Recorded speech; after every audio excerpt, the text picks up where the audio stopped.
Welcome to the Billy Ho Forecast Show. Please subscribe and like the video. Remember, the more you share, the bigger we grow. Now, let's go!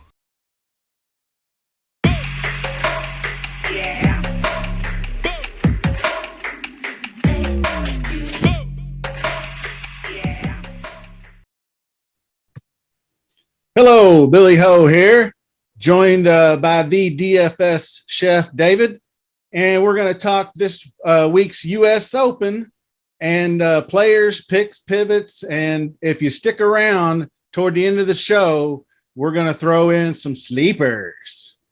So nobody ever does that, right? All right, what's up, Dave? How you been? I'm doing good, getting ready for a week of what I think is going to be some carnage at Brookline, Massachusetts. Yeah, quite possibly. Shout out to Gups Corner too. Just this was if you can't see the shirt, he gave this to me in like a little Twitter giveaway a long time ago. It was their US Open shirt. I really like it. It really pops on this. So anyway, we're going to get started here. And of course, like we do our normal Tuesday shows, we're going to start up top and we're going to start talking some players. All right, Dave, I see we got your stat model pulled up here, and I see who you got ranked number one. I'm going to let you kick us off, and we're going to go. Let's do 97. Well, let's just do 10K and up. I don't think Victor Hovland, the way he's playing, we'll do 10K and up. So give us a couple of guys you like. Yeah, I mean, JT is currently ranking out numero uno in my stat model. Again, I think the majority of these 10K guys all have win equity within them. Even though JT's ranking out number one in my model, what concerns me is that his driving accuracy is definitely him and Cam Smith probably are the worst up top when it comes to driving accuracy. And we know the conditions that we see in the U.S. Open. I mean, the U.S. Open always makes hitting the ball off the fairway into the rough extremely penal.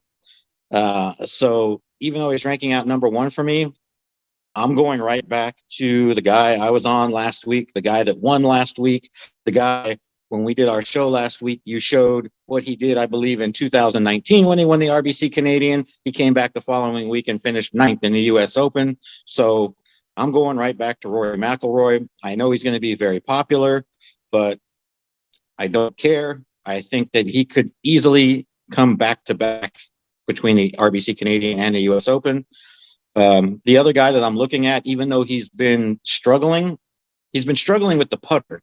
And the last couple of weeks, or not the last couple of weeks, but at least the last like two tournaments that he's played, especially the Memorial, he looks like he might have regained the putter at the Memorial. But the weird thing was that was the first time he lost strokes off the tee in like 3 years. I know Rick pointed that out when I watched his podcast. Rahm lost strokes gained off the tee for the first time in 3 years at the Memorial, which I'm going to say he jumps right back on the horse and regains that. And when we look for guys that have a combination of distance as well as accuracy, I think Rory and Rahm are the two best when we talk about up in this range. Morikawa, obviously very accurate off the tee, but something just doesn't look right with him. I just don't know if I'm going to go there. So, I mean, if I'm ranking these guys, I'm going Rory number one, Rahm number two. And even though he struggles with his accuracy off the tee, I just think that JT has the best all-around game in golf right now. So I'm probably going to go Rory, Rahm, JT if I'm ranking those guys, and I'm probably fading the rest. I'm almost dead on with you there, Dave. That JT stat, that it basically cost him the golf tournament Sunday because he sprayed one on 18 and lost it in the rough, and he wasn't. Of course, he lost ground and he was a shot or two behind anyway. But it's hard to ignore Rory. And like you said, I showed that stat after the last RBC in 2019. He came back with a ninth place finish. He did that when he won Wells Fargo, like in 2018. I think it was 2018. They played the U.S. Open the following week. He won that tournament and came back in ninth place finished. So I don't know if that's an omen or not. Rom, I agree with you. You said everything right on point. He's getting it all back together as far as around the green and putting are concerned. I'm not worried about the lost strokes off the tee. He may have sprayed a couple in the water or something. Who knows? There is only 4 holes with water in play here. He's more for one of the longer hitters. He's a lot more accurate than most. Like you mentioned with Morikawa, man, I've been backing him, and I know it's what's going to happen. I'm going to get off of him, and he's going to put it together. And so I may just have some FOMO. He's going to be so low owned because he's just been, and like I said in my preview video, if he don't gain 10 strokes ball striking this week, he's not going to finish in the top 10. Just the around the green and the putting is just, he's got no confidence. Change of surface to POA might help. So we'll see, but I used to like him on bent, be honest with you. But sounds like we're in the same boat on the 10K range. So we'll jump in these 9K guys. And I'm going to start it off with Xander. I'm going to eat that chalk. He's just too good. He's got too good a U.S. Open record. Straight across the board. I got a little model over here. We'll flip real quick. And he's coming in 25th. This is difficult scoring, par 70 and 71. I threw in 70 and 71 because I wanted a bigger sample size. And then I threw in just the medium range courses. I left out the over 7,400. So I went last 50 rounds. And you can see some of these guys up top, Rahm and Rory, obviously. DJ keeps popping. I don't know what to do with him yet. He's going to be 5% owned. Nobody's going to want to play him. His form's been shit lately. He did finish like T7 in that Live Tour event, and I think he had a pretty good Sunday. So you don't know. It's a mixed bag of nuts with him. Obviously, Willie Z is still a great play. He certainly in only 12 rounds is not a big enough sample size, but he obviously is not ranking very well there. But Xander's going to be number 1. I don't know about Victor Hovland with his around the green game. It's going to be a little tough on him. And he also doesn't rate out very well on the longer irons on this particular course, this particular model anyway. But the one thing I did mention, the irons, or you're going to need wedges as well. It's not just going to be every shot. Oh, you're 150 to 200, because you're going to land in the rough and you're going to be stuck and you're going to have to hack it out and try to line it up to give yourself like a 100-yard wedge shot in. So just keep that in mind. Good wedge players. Xander and Spieth, I think, do rate out pretty high. But since we're in the 9K range, I'm going to have so much Shane Lowry. That's another chalk I'll eat. And feel free to chime in with these, Dave, and Decky as well. I think Decky's going to be lower owned. He's burned everybody with the DQs and the withdrawals and the neck. And people are just going to be like, I got Shane Lowry right here for 100 cheaper. I'm pounding Shane Lowry. I got Neiman. I got Cam Young, the latest new toy. I'm not playing Decky. So what are you looking at up here, Dave? Yeah, I'm kind of complete agreement with you on the 9K range. I mean, I'm definitely going to eat the chalk on Xander. That is the cash game build guy is Xander this week. He's probably going to be 25, 30, maybe even higher in cash builds. Might even be, closer to 40 in cash lineups easily. So I can understand maybe fading him in a GPP lineup, but in cash, I'm going to be eating Xander all day long. Spieth has actually been really good in all categories except what his normal best category is, and that's putting. He's having his worst putting year in his career.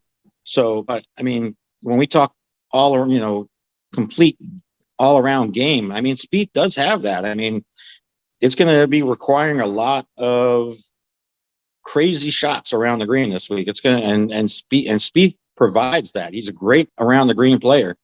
Zalatoris, when we talk ball striking, and he's so far in his young career has been stepping up in majors. So here we are in another major. I mean, you look at him, he did miss the cut in last year's major. 2018, I believe, was like, when he was invited to that major as an amateur, but 2020 with that T6 is what kind of put him on the map. Was that T6 finish in 2020s for ball striking. I'm sure he's going to be popular.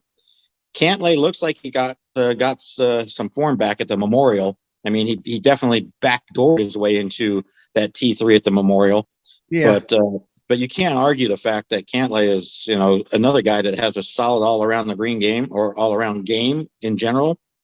And then, Lowry should be very popular in cash as well. I mean, that's kind of where I'm looking. Hovland, just for me, is the same as Morikawa. The around the green play, the putter.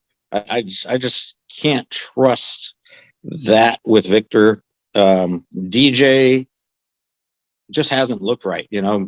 Even last week on the Live Tour. Look at those stats. He should have been way better last week on the Live Tour. Considering the competition that he's facing. I mean, when you look at it, hands down on paper, is the best guy on that tour right now. And it was a short field. I just don't know what to make of it. So. I literally think he just doesn't care. He's going to get his money. He's won his Masters. He's got majors. He says, I've done and I got the beautiful wife. I'm royalty, and I got hundreds of millions of dollars. I'm just going to go out and play golf. Damn the practice. I mean, I'll show up a half hour for my tee time and go hit the range and go through my clubs and warm up. But I just honestly don't think he gives a shit anymore. So if I win this, I win this. I mean, he's just going to get by on pure talent alone. Yeah, I definitely see that. Like, what do you get? $150 million for going over there. So I mean, he got paid, and like you said, it's whatever. He's only going to be playing in the majors and now that we look at, and he's there. He's set. He doesn't need the money no more. He's got paid. So whatever. If I finish dead last, who gives a shit? I got $150 million, and I have enough majors that I'm going to be a Hall of Famer. No doubt. All right. Well, since you did such a good job on that 9K range, why don't you roll us on into the 8Ks? Yeah. This is the range that I think could make or break a lot of people this week. I can understand even fading the 9K range this week. I mean, other than Xander in cash and possibly Lowry in cash. But when we're talking GPPs, this could be the range, especially if you want to go like one guy up top above 10 and then maybe get two guys in this 8K range. So for me, obviously Finau is going to be very popular, especially after last week's finish, and then even the fourth place at the Schwab. He's definitely Billy Ho was all over that one. Touchdown, top 5 Tony with the bent putting. That dude was making everything on the greens. I just give myself a little pat on the back on that one. He's found something definitely over these last few weeks, and it's looking like he's kind of found again the all around play over these last several weeks. I mean, we know Fitzpatrick is going to be extremely popular, especially with what we look at in U.S. Opens and the scoring conditions. I mean, the winner this week could easily be over par. So with that said, you want guys like Fitzpatrick who can just grind out pars. That also kind of speaks Billy Horschel this week. And I think Billy could be a great pivot off of Fitzpatrick, because Fitzpatrick's going to be huge in ownership. So Horschel could be a great pivot in GPPs from Fitzpatrick. I really like Daniel Berger. Oh, I do too. I like Berger this week. Burns is, I mean, just solid. He just hasn't been able to like really step it up in majors. He did show something, you know, not too long ago with the 20th place finish at the PGA Championship. So maybe he's kind of overcoming the major yips. So I mean, I gotta play some Burns just with his upside. And then even though he hasn't done well in U.S. Opens, I mean, this year Homa's game has just taken off to another level too. So and Homa actually is pretty accurate off the tee as well. So He's I think those very good off the tee. those guys in that 8K range, I mean, like Cam Young, I mean, he is that new toy, but and I said this a few weeks ago at the PGA Championship that I thought he was overpriced, and he came in with the third place T3 at the PGA Championship, but I thought he was overpriced. I'm going to say it again. I still think he's overpriced. Is he a great up and coming superstar? Yes, but when we talk major and soft pricing, I think he's definitely overpriced when we talk soft pricing for majors. So I'd rather go to some of these guys that are lesser priced, that have a proven track record, that have won on tour. So I'm easily fading Cam Young. Brooks, as good as he is in the U.S. Open, Koepka just don't look right. So I mean, I can easily fade Koepka. Yeah, and Tyrrell Hatton the same way. Tyrrell Hatton just, again, we talk accuracy off the tee. Hatton sprays the ball, and I just can't trust that. He was terrible. And I'm glad I didn't. I had like one lineup in the quarter jukebox with him. I haven't liked the way he's played all year. And to me, he's the Florida swing, Bermuda putting. You know, that's just where you play him to me. But that's some great breakdowns, man. Sam Burns, you're right about him. He was so good at the Canadian Open. How good was he? 9.4 on the approach. That is ball striking it. And he actually lost a half a stroke off the tee, which is crazy. But 9.4 on the approach, that's solid. I don't know. He can spike, and he doesn't really like instantly, he did spike here and then drop, but a lot of times he might not be as good the next round, but he's still good. Like he'll go 3.9. So he might not gain 9 strokes on the approach this week, but he still might gain you 3 or 4. And with this, I don't know. Sam Burns, I always think of him as like he just pounds on the weaker fields, but he's really turned the corner this year. So I definitely would give him a look. And with you on Tony, he was so good. I hate to see him lose that tournament. I mean, he did nothing wrong Sunday, but I think he shot 65, and he just, although he did make a couple of little Tony Finau boo-boo 5-footer putt misses, or he would have won the damn golf tournament or been in a playoff with Rory. But, that's just, it is what it is. But we're all in there. I'm all about some Berger. I think he's past the back end problems he had. He was really good.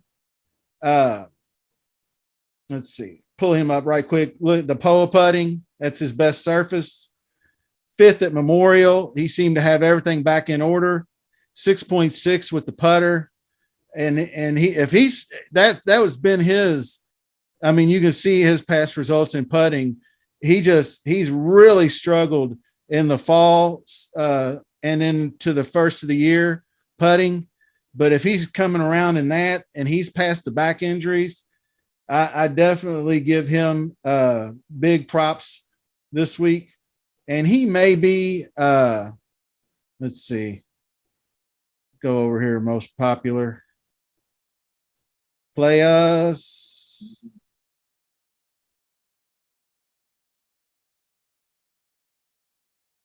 I wanted to see ownership too before we got into this. And you can see this isn't definitely not set in stone, but Hovland and Morikawa and Cam Smith all looking like they're going to be the low owned. So if you want to shoot at them, there's your pivots. DJ, like I said, sub 5%.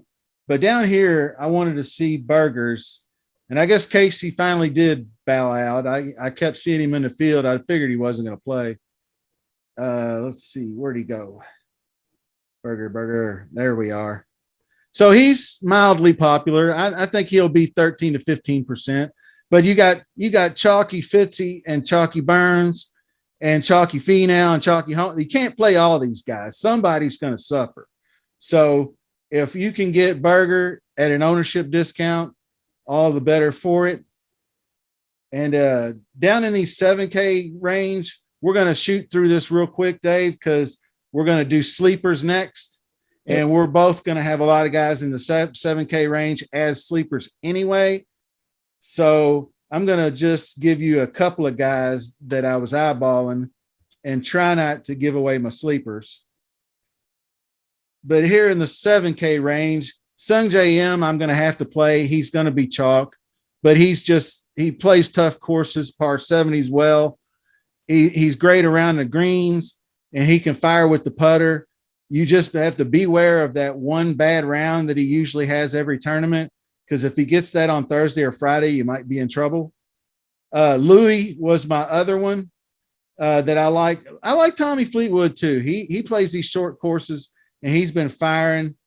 So Fleetwood, Usti, and M, and then my boy Keegan, who is from the Boston area, and he seems to play well in that area. He's won the BMW. He's played well up northeast in Bridgestone. He won I want to say he had a real high finish. And now I got to look it up. US Open.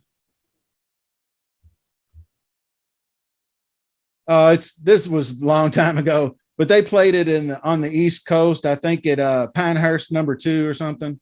But he had a high finish there. You can see his 3 straight cut. I mean, he hasn't played well recently in US Opens, but I think he's playing about the best golf he's played this season that I've seen, other than the year he won the BMW in 2018.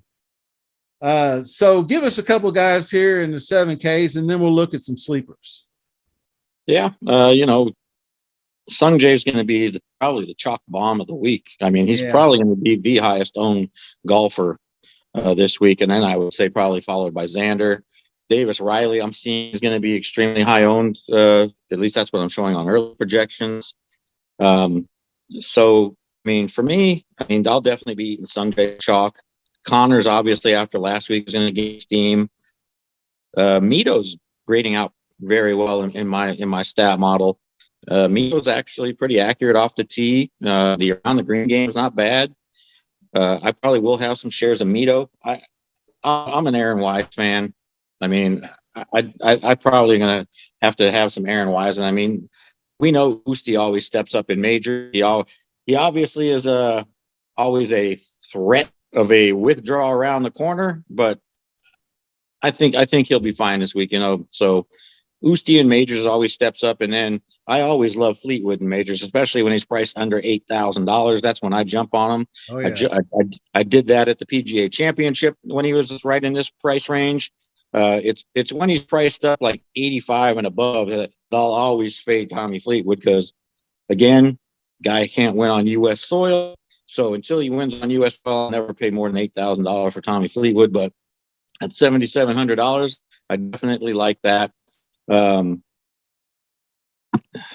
talk around the green this week. I mean, we got real small greens, so you're going to see a lot of balls probably rolling off the green. So around the green is going to be crucial. We got what they call those chocolate drops in the fairway. So Yeah. you're going to see some balls land in the fairway and hit a chocolate drop bounce dead left or right. Yeah, it's going to be crazy. And go right off the fairway. I mean, it's going to be crazy. But I mean, Taylor Gooch around the green is actually really good. So I can definitely see some Taylor Gooch, and I think we'll leave the rest for what we're calling the sleepers here. Okay. All right. Well, this is what we're going to do, Dave. Since we're on this is basically the last segment. We will include any sub 7K players you want to toss in there, whether you think they're a sleeper or not. We'll kind of include that, because with the soft pricing and majors, I typically don't dip below 7K very often anyway. but there are a couple of guys that I starred that I'll mention. And but the first sleeper I wanted to bring up, of course, I mentioned Webb earlier, and I kind of consider him before the show we started. If he's sub 10%, he's kind of a sleeper to me. I think he's getting his game back together. He has been a little bit fishy this year, but he's had some good finishes. But Sergio, I'm usually hashtag never Sergio, but he's actually quite good on these types of difficult courses. And if you're not required to go 20 under par to win a golf tournament, Sergio Garcia can make just enough birdies and avoid big trouble just good enough to land at a 2 to 4 under winning score. And I could see that happening. I mean, right now I'm looking at Webb at 8.4% and Sergio at about 2 or 3%. The other guy, I hesitate to say that I've given up on him, but I used to play him all the time. Adam Scott. He's going to be sub 5%, and he plays difficult courses. He putts well on POA when he putts. Sometimes the guy makes you sick to your stomach when you see him miss a 3-foot freaking putt. And then he'll come back 2 holes later and make a 25-footer for a birdie. But at least he's better on POA than anything else. And he was god awful at the Memorial around the green. So he's definitely not going to be that bad, but he gained 8 on approach. So I don't know what to take away from that. I mean, for whatever that's worth. So I got Webb, Scott, Sergio, and I want to say Luke List as a sleeper too, because he's not looking. People know him. Brian Harmon, he's getting a little ownership. After maybe people are starting to forgive him a little bit. But he's sub 10, 7 for a 7K guy that is capable. He does have a win. His recent form, he's 17th in my model. He hits greens. He's great around the green, great sand saves. And if you're going to tell me small greens and over par scoring where you don't have to make a shit ton of birdies, he's going to kill you with the putter from time to time. But he's one. And there are a couple of sub 6K guys, and then I'm going to pass it to Dave. This one is just pure. I like Lucas Herbert. I picked him out a couple weeks ago. He may not be any good, but the guy is all about some around the green. So if he can just manage to not be a complete train wreck ball striking, he's going to make the cut. Martin Keimer, and it just hit me.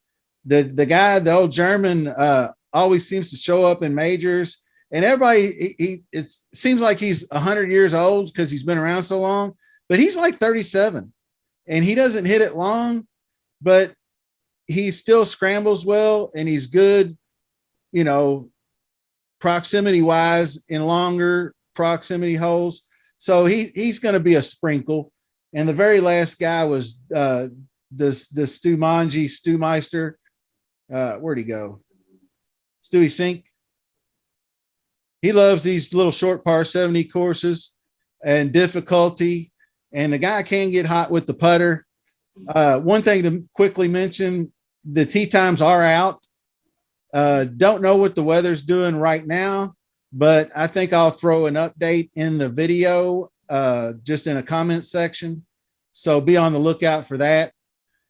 But as far as those guys go, Sink 6,700, I think a bounce back from the Memorial, because he was also no way he's going to be this bad. Lost 6 on approach, god awful. So I feel like he can bounce back, and he's a good major player. All right, take us on home, Dave. Yeah. I mean, as far as the sleepers go, well, I'm looking obviously like 7% or less. To me, Jason Kokrak, even though he looked not that good at the Schwab or the PGA Championship, I do think Kokrak, he is a guy that is long, but still hits the good amount of fairways. You know, he's going to be someone that is averaging over 300 yards off the tee, good drive percentage. I mean, he's not the best, but he is in the still upper range in there, you know, hitting almost 83% good drive. So I don't mind Kokrak. For him, it's going to be, is he going to be able to find the putter? Because that's kind of left him the last, you know, especially more so this year. I mean, Yeah. last year, Well, where's last your year, around the green game? That's what I wanted to see from him. yeah. The sand save.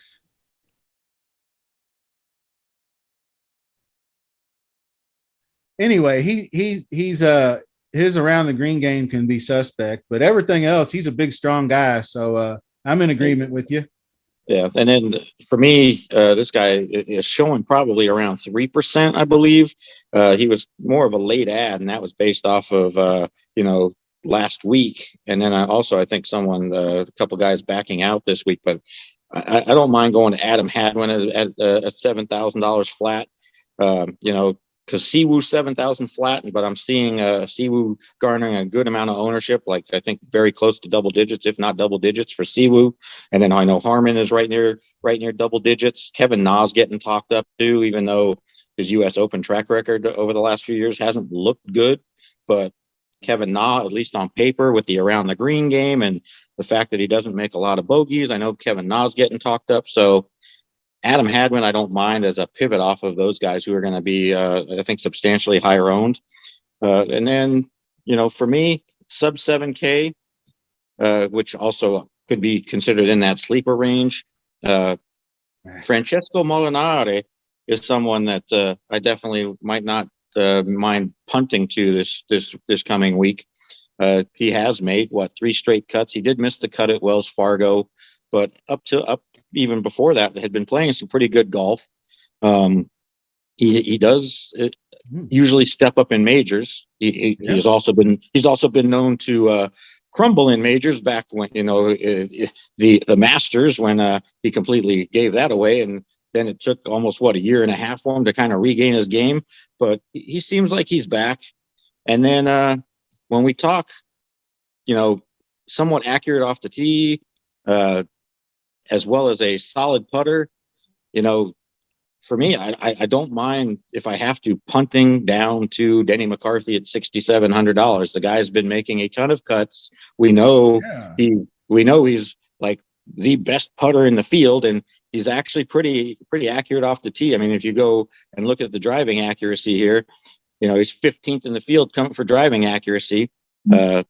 It's showing 4th in the field for putting, but we know he's always, like, by the end of the year, he's always like the best putter in the game. No. And then around the green, you see he's ranking 19th in the field this week. For him, it's going to be, can he have a positive week on approach? Because when he has positive weeks on approach is when he's going to give you some solid finishes. But at $6,700 in a major, honestly, all you want is for him to make the cut.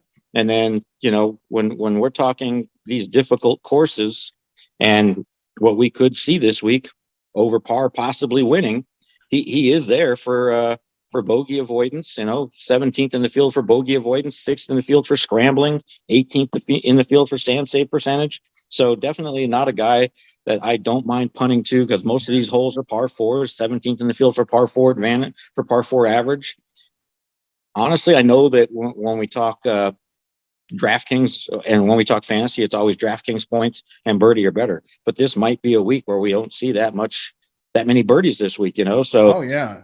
I mean, if you look at it, almost each and every week in my stat model, I have birdie or better ranked. I don't have it ranked this week because I think we're looking at a winner that could be over par, or if they are under par, it's going to be, like, in my opinion, -3 as the winner. So this is that kind of field that McCarthy should do well in. So I don't mind Denny McCarthy as a sleeper and a punt play. All right. Well, we certainly tossed out a lot of guys, and, you know, we're not saying these are guys to play or not play. These are just guys worth mentioning. And what I always tell people is, when you watch these videos, first of all, like and subscribe to the channel. We need to get to 200 by the end of the summer. I think we can do it. I also appreciate everybody who has subscribed. I appreciate Dave. Appreciate all the guys in the Discord who are helping me out. But what you need to think of this week is placement points and finishing position are going to be more important. So even though the guy makes the cut and you got 6 of 6, you might get steamrolled by a 5 of 6 because your sixth man in shot 15 over the weekend. So with that in mind, until next time, good luck, everybody. US Open. Peace.